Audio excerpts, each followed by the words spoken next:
защо словенската компания КД реши да стъпи на българския животозастрахователен пазар? Знам, че ние българите не сме известни с това, че имаме особено голям интерес тъкмо към застраховките живот.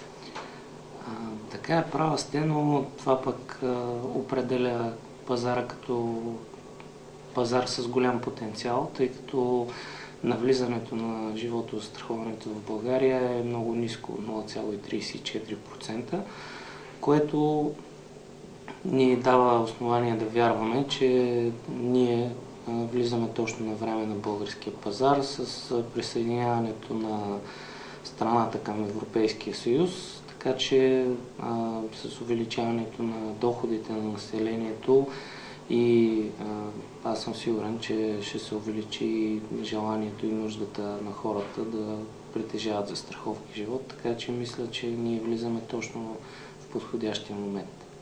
Можем ли да кажем, че има възраст, която да наречем най-подходяща за сключване на застраховка живот? Според мен всяка една възраст е подходяща за сключване на застраховка живот. Естествено, колкото по-рано, толкова по-добре, тъй като така човек е покрит през по-голяма част от живота си, от рисковете, които евентуално биха могли да се случат. От една страна и му дава възможност да натрупа по-големи средства за периода, след като той прекрати активната си трудова кариера, за да не намалява неговия стандарт на живот. Така че може да се даде колкото по-рано, толкова по-добре.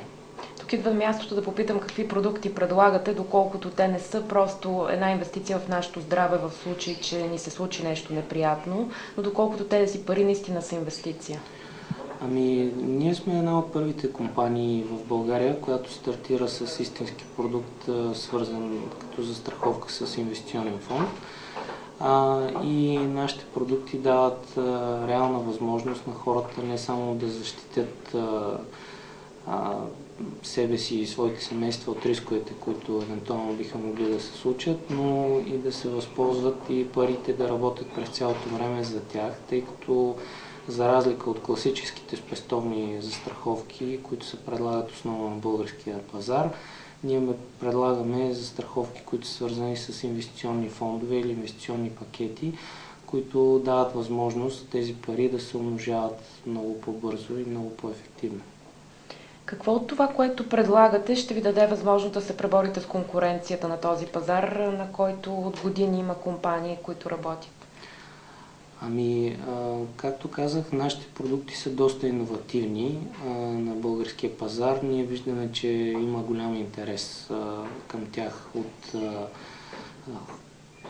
живеещите в България, така че самите продукти, начинът по който те са направени, ни дават основание да вярваме, че ние ще успеем да се пребориме с много сериозната конкуренция, която е на българския пазар, тъй като смея да твърдя, че почти всички големи играчи от Европа и от световен мащаб са вече в България, но това е предизвикателство за нас. Ние искаме да продължим и за в бъдеще да сме лидер в